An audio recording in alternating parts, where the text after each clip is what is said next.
Welcome to Land Academy. I'm Jack Butala. I'm Jill DeWitt. We show you how to buy real estate for half of what it's worth. And sell it on the internet really fast. We are Jack and Jill, and this is the Jack and Jill Show too. With over 15,000 completed transactions, we're the experts at acquiring property. Of all kinds, not just land. For half price and flipping them for way more. All right, let's get this show started. Jack Butala with Jill DeWitt. Hi there. Welcome to our show today. In this episode, Jill and I talk about how Jill hires support staff. It sounds boring, but it's incredibly important. Oh, it's a process. Before we get into it, let's take a question posted by one of our members on the landinvestors.com online community. It's free. Okay. Christian asks, hey everyone, I've been going over the program and listening to lots of podcasts and Thursday calls. Note from Jill, those are free right now to the public, FYI. And I'm rapidly coming to the conclusion that I don't know what I'm doing. I have almost no business experience and literally no real estate experience. I've signed a few leases, but that's it. Oh, that's okay. Can you guys suggest some basic and accessible books, websites, YouTube channels, etc. that I could use to learn the basics of how real estate works? I'm more or less understanding most of what I'm reading and hearing here, but it's hard to get a handle on things without a basic framework of knowledge. So any help would be greatly appreciated. Aw, good stuff. Boy, I'll tell you, what a great question. Mm-hmm. And this show and all of our written material covers all the details for every step of the way on how to get through your first acquisition and sale, or your 16,000, I guess, which is about what we're on, Jill and I are on. So, again, you know, it's really hard. We've all been standing exactly where you are. Mm-hmm. Everybody. You know what? You probably have everything at your fingertips, Christian, and it's just pushing the button kind of thing, you know, and just diving in. But you're already here, so you've kind of already done that, which is good. So like anything else, you just take it step by step. Yep. And use us. Yeah. You know, saying use our community. We were talking about this a few minutes ago. I know that we have the most helpful, considerate, by design, great group of individuals here that will, us included, help you every step of the way. Yeah. So you get hung up on something, like that's what landinvestors.com, that online community, is for. You know, go any little question like, all right, I'm about to push the button on this. Am I missing anything? And everybody will weigh in and help you. Yeah. I mean, here's the basic steps. You target or pick an area where you want to send offers, blind offers. Step 2, you price the area and send the offers. We have the tools for all of this stuff every step of the way. Step 3, you field the calls or hire somebody to field the calls and then choose the offers or the ones that you want to buy. You buy them, prep them for sale on the internet, and sell them. And I know I'm skipping along the top here, but and again, I'll throw out our written materials and on our websites. You're going to find the answers to all of this. Start at landinvestors.com and really ask this question. And I'd love to see, like Jill said, you have to really deconstruct it. You know what else? And model yourself after somebody who's really good at it, either us or like Luke Smith, or there's several other people, Tori Watson. There's a lot of people in our group who are really, really successful. Well, I was going to say too, Christian, you're not alone. Most individuals go over all the information more than one time. Some several times. Especially Chapter 5 in the program that we have, the Cash Flow from Land program. Right, when you're really getting into learning how to work with the data, you know, how to select the county, all that good stuff. You're not crazy.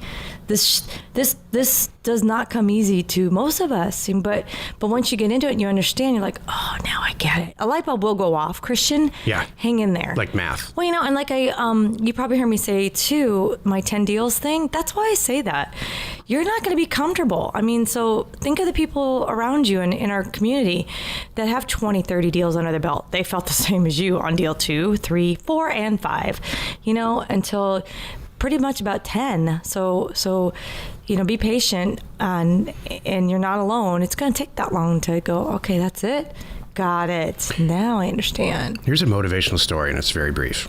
Jill and I know a contractor who's probably 20 years our senior, and he's a snowbird, and he comes down from Iowa every year. In a long time, we've known this guy for 15 or 20 years, probably 15. I've known him for 15 years. And he told me this story one time. When he was a really young guy with the shirt on his back, he was sitting in an office. He was sitting among several other sales guys in an office trying to get contractor work, and he was sitting next to a guy that was a broom salesman, and a light bulb went off over his head, and he said, so maybe this guy's going to sell a couple of brooms today, and maybe next month the brooms are going to wear out and he's going to come back and sell them.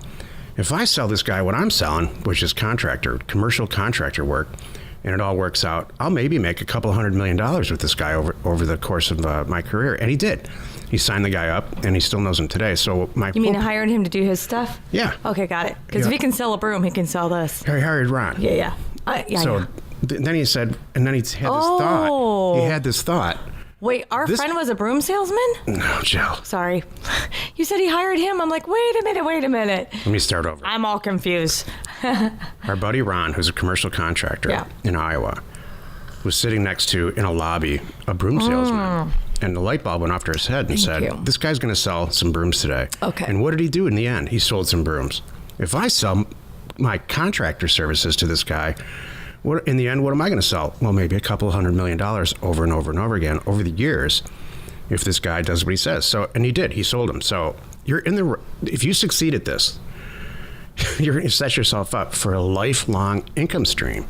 So you've chosen correctly, is my point.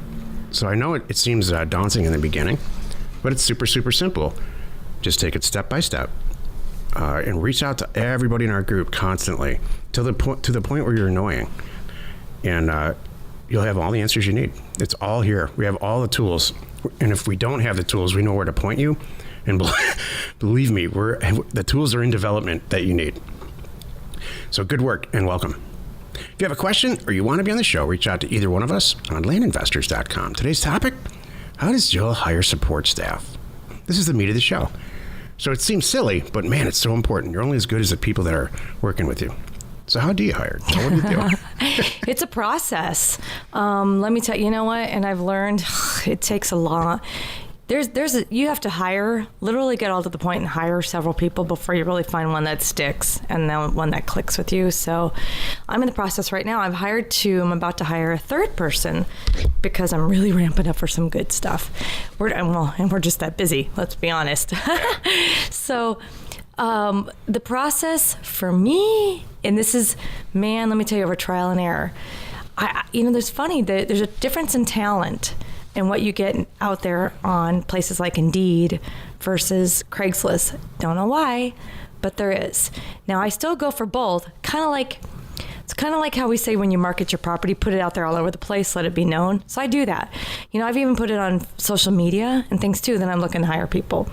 So the one thing about social media is it comes back where it's like, hey, my friend, and they think their friend is a rock star and they may not be a rock star. So you got to be careful of that. Exactly. So that has backfired on me. But you do have to put it out there all over the place.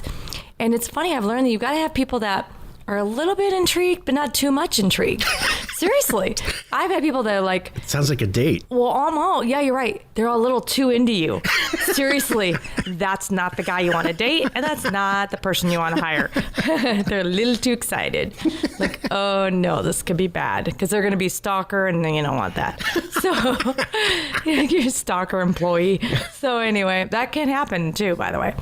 So I've learned. So what I do now is I have a whole process. And if I follow the process all the way through to the end, I stand the best chances of getting a good employee. So first thing I do, I don't waste anybody's time. We're not coming in. We're not meeting in person. You have a great resume. I need to hear how you sound on the phone. I got to talk to you. Yeah, excellent, Joe. So I send them a calendar invite, and they can pick the time on my calendar. And that's like a first test too for me too. Can you figure this out? Are you that interested? And set up a calendar invite. And then what we're going to do from there, just have a talk on the phone. Well, let me back up. One little thing too, by the way, I have to be honest with you. I do, before I send this calendar invite, I check them out on the internet. Like our people check us out. I check them out. I look them up on Facebook. I look them up on LinkedIn. I want to make sure that their resume matches their background and they're not, crazy people. Exactly. So you know what? And that's just the way the world is, and everybody should be doing their homework. Here's a few helpful tips for me that I have a real simple basic checklist to see if they can make it through the door. What you're really hiring for, like it or not, is somebody who's really good on the computer. I mean, in any of these positions that we have, They have to be able to type really well. They have to be able to have good grammar, written grammar. They need to know how to use Excel fairly well. It used to be that people would go to work. I'm old enough to remember when you would go to work and you would just use the program that was designed for the job that you were doing. Proprietary, all the proprietary. Yeah, and that's just not the case now. And then if something was broken in the computer, it didn't work for some reason. Called your IT staff, and they would actually come over too sometimes. And take the afternoon off while they fixed it. Yeah. That's just not how it works now. You're responsible for everything that goes on in the computer. So what you're really doing is hiring a person who's really, really good at computers. And then you have a personality. You have to have the attitude. With a good attitude. Right. I can teach them a lot of stuff. Me too. But I can't teach them pleasantries and grammar. I'm not going to do that, by the way. Right. So you got to have that first of all. So let's just say they pass that test. What's my next phase? You know what? I know it sounds silly, but I've gone and bought those Excel tests. You can go to these companies online and you put in the person's email and it emails them a link to go and do an Excel test. And you can do all kinds of different tests. It's really cool. Even personality tests, which I don't really get into. I don't need that, but I do the technical ones. And I want to make sure they could do basic and I wanted them to do basic and intermediate Excel stuff. They don't have to be a rock star. They don't have to be you, Jack, but they need to know their way around because they need to be able to do a mail merge and little things like that. So exactly. So much, because that's really all of the stuff that we knew nowadays, it's all on the computer. And I want to be comfortable. That reminds me. You brought this up a few minutes ago. I actually had an employee from a temp agency. I'm done with temp agencies now, by the way, because that's not what it used to be. Yeah. But I had a girl, and oh my gosh, we were all in the same room at one time. Remember, we were getting ready to transition. It was a long time ago. We were transitioning to a bigger setup where we had like 4 offices after that. But at one point, we were all kind of, we had multiple offices, but I think we were all working together too, just to try to get to know each other and everything. Anyway, so this girl, she couldn't figure out what was wrong with her computer, and she called Aaron over, and Aaron said, "Your monitor's off." And Aaron, I'm like, and it was so funny because Jack sat one side of the room and I'm at the other, so we both looked at each other and we knew, writing on the wall. One of the good things about hiring from a temp agency is you don't actually have to fire that person. No, that was nice. That night I just called the agency. I said, yes, she's not coming back. And they said, okay. And I said, we'll have our stuff waiting out front with the receptionist. And they said, okay. So that I didn't have to do anything of that. That was beneficial. Okay, so I take them through Excel. And then if they get that far, now I'm going to do an in-person interview. And that's when I really get to know them time. And if I can't do an in-person interview for whatever reason, I just had one the other day, I will do a Skype interview. And that's a pretty big deal, doing a Skype video interview. And I did one with this girl. She was driving cross country in an RV, bouncing around. Her husband's driving. It was the coolest thing ever. And I was so darn impressed. She was on it, man. And I hired her. So I actually have not met her in person yet. But I'm like, you're in. When you listen to Jill on this show, you just think she's a sweet, loving, and she is. Thank you. But when it comes to employees and work, because she's been burned so many times by being the nice guy, yeah, for her to say that about someone, we had a good interview, it never happens. She probably interviews 20 people, and she says that one time, maybe. Yeah. That's the truth. You have to go through 10 people. I have literally screened between 100 and 200 people right now. Right. And I think I set up, I'll tell you how it just went. I just screened between 100 and 200 people. I sent calendar invites to maybe 20. Here's the numbers. Good. Yeah. 20 people got through that phase, through my, it looks like they had what they needed. Then we did maybe 10 to 12 actual phone calls, because half of those people say, 40% didn't even reply. Like it went in their spam or who knows what. They did something else. They didn't even they just set up a applied call. for every single job. Right. They didn't even looking. They don't care. So didn't sing to them, and that's fine. So that happens. And then now I have one strong, I hired 2. I got one more 2 more in-person interviews coming up this week, and one more phone call, and then I'm probably going to shut it down for a while. So if I get 2 people out of this, so that's the thing, 200 to 2, that's what it takes. Yeah, I mean, in IT, you actually hire 10 people and work with them, and that for a while, and then one lasts. It's pretty sad. Right. I mean, this sounds like a silly topic, but throughout the year, one of the reasons you listen to the show probably is because we have a ton of experience and we're trying to help. So hiring the people under you I mean, if you have the wrong person or the wrong virtual assistant, get rid of them, man. Trust me. Just get rid of them as fast as you can. Don't give them 6th and 7th and 8th chances. It really dramatically changes how much money you make and how many deals you do.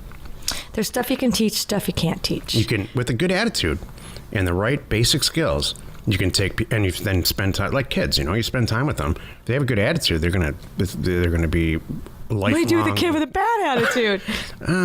Kick him, but you can't fire him. That's for a different show. I have a plan. I have some experience with that also. How Jack fires children. What the heck? Oh. And lastly, here's my point about employees. This is the speech I give new people after they pass the 2-week test. We hire them and then we work together for 2 weeks. We don't put them on the payroll because we want to see if they check the A-hole. It's got to be a good fit for them too. The speech I give them is, you're here to help me. I'm not here to help you. So there's a lot of people, especially the younger generation, that come in and they look up to like Jill and I, like we're mom and dad. Like, can you open this can of pop for me? Can you, the printer's out of toner. My computer, you hate that one. That's funny. I fired somebody for saying that sentence to me. They were with me for 2 years, and she said, the printer's out of toner. And I said, yeah, that's good. You're done. This is your last day.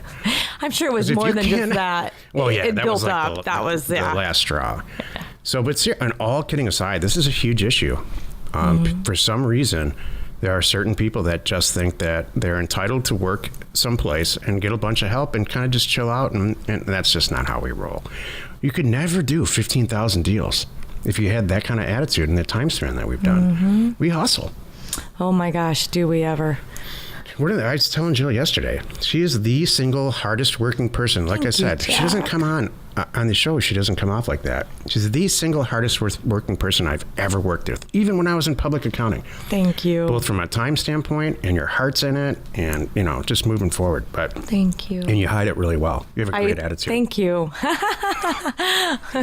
Join us in another episode where Jack and Jill discuss how to use information. That's me. And inspiration. That's me. You get just about anything you want. We use it every day to buy property for half of what it's worth and sell it immediately. You are not alone in your real estate ambition. So how many people do you have right now that are inbound, like you've hired? Two.